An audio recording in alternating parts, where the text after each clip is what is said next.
আমরা এখন দিল্লি এয়ারপোর্টের বাইরে আর মালপত্র গাড়িতে তোলা হচ্ছে। আজ আমরা মানালির দিকে রওনা হব। আজ রাস্তায় কোথাও স্টপ ওভার নেব, কাল মানালি পৌঁছাবো।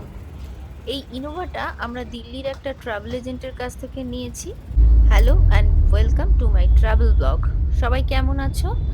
আজ 25th ডিসেম্বর। মেরি ক্রিসমাস সবাইকে। দুপুর 1টা বাজে। আর দিল্লিতে আজ আকাশ একেবারে ঝকঝকে পরিষ্কার, বাইরের টেম্পারেচার 16 ডিগ্রি। এয়ারপোর্ট ছাড়ার পর অনেকক্ষণ জ্যাম ঠেলে তবে এই পরিষ্কার রাস্তা দেখতে পাওয়া যাচ্ছে। রাস্তার দুপাশে প্রচুর ধাবা, যেগুলো মেইনলি ভেজিটেরিয়ান। আমরা খুঁজে খুঁজে দেখি কোনটায় দাঁড়ানো যায়। এখন একটু রাস্তায় আবার একটু জ্যাম দেখতে পাচ্ছি। তো চলো এগিয়ে যাই। এসে পৌঁছেছি রেশম ধাবাতে। ইচ্ছে লাঞ্চ করব। অনেক সকালে বেরিয়েছি, কারোরই প্রায় কিছু খাওয়া হয়নি। এখন এখানে আমরা লাঞ্চ করে নেব। আর যেহেতু 25শে ডিসেম্বর, তাই খুব সুন্দর করে চারিদিকটা সাজিয়েছে আর প্রচুর মানুষের ভিড় এখানে। ভেতরে ঢুকবার আগে এই যে লনটা, এটা দেখেই আমরা মুগ্ধ হয়ে গেছি প্রায়। তো এবার ভেতরে ঢুকি, দেখি এখানে কি খাবার পাওয়া যায় এবং তার কিরকম প্রাইস। ভারী সুন্দর করে এখানে ক্রিসমাস ট্রি সাজানো রয়েছে। ভেতরে একটা ইটিং হল রয়েছে বড়। চারিদিকে নানান রকমের ফুড কাউন্টার রয়েছে।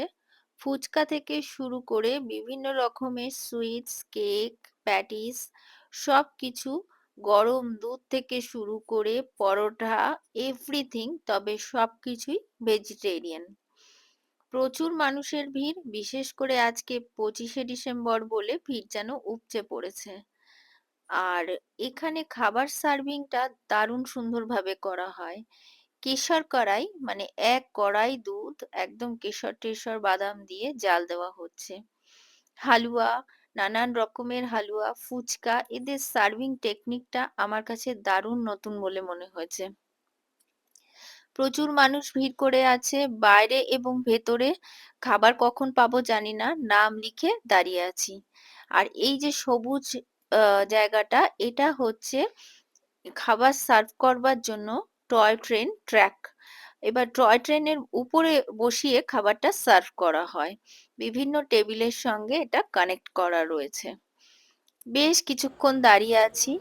আর ওদিকে বিরাট স্ক্রিনে কার্টুন চলছে বাচ্চাদের জন্য। আর দুপাশে টেবিল পাতা। এইবার আমাদের উপরে টেবিল দেওয়া হয়েছে। প্রায় 1 ঘন্টা দাঁড়িয়ে থাকার পর অবশেষে আমরা টেবিল পেয়েছি।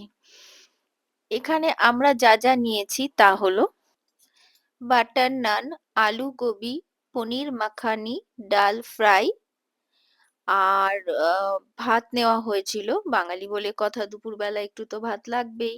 এই যে যাচ্ছে না দেখছেন, এরা হচ্ছে একটা বড় পরোটার থালি নিয়ে যাচ্ছে। যারা পরোটার থালি অর্ডার করছে তাদের জন্য এই ব্যবস্থা। আর এটা সার্ভ করা হয় একেবারে রাজকীয় ওয়েতে। একদম ঘন্টা বাজিয়ে সামনে একটা ব্যানার নিয়ে পরোটাটা সার্ভ করা হয়। আমরা খাওয়া দাওয়া শুরু করে দিয়েছি। এই যে টয় ট্রেনে করে আমাদের খাবার এসছে। মিষ্টিতে আমরা বলেছিলাম জালেবি এবং গোলাপ জামুন। এটা কিন্তু জিলিপি নয়, জালেবি। একদম ক্রিস্পি, পাতলা, দেখতে বড় বড় হলেও খুব ছোট ছোট দেখতে এত মনে হচ্ছে, বাট জিনিসটা কিন্তু অতটা নয়।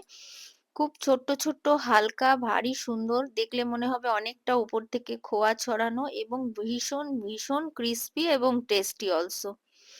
এটার সাথে বলা হয়েছিল এক বাটি ক্ষীর। এটা ক্ষীরে ডুবিয়ে তারপরে খেলে টেস্টই আলাদা। আর সঙ্গে রয়েছে মোটা দুধের পাঞ্জাবি চা। আজ এখান থেকে এখন আমরা বেরিয়ে রাস্তায় আজকে রাত্রিটা কোথাও স্টপ ওভার নেব, কালকে আমরা মানালি পৌঁছাবো। সুতরাং নেক্সট ভিডিওটা দেখতে ভুলো না। আমরা রাত্রিরে আজকে কোথায় থাকছি সেটা তোমাদের পরের ভিডিওতে আমি পরিষ্কার করে দেখাবো। এই আজকের ভিডিওটা কেমন লাগলো জানাতে ভুলো না, কমেন্ট সেকশনে কমেন্ট করো। পরপর এখন প্রচুর ভিডিও আসতে থাকবে, আমার সঙ্গে থাকো এবং প্রত্যেকটা ভিডিও দেখো। আমার ট্রাভেল ব্লগ কেমন লাগছে জানাতে ভুলো না। Merry Christmas and happy new year to all of my lovely friends. খুব ভালো করে বছরটা শেষ করো।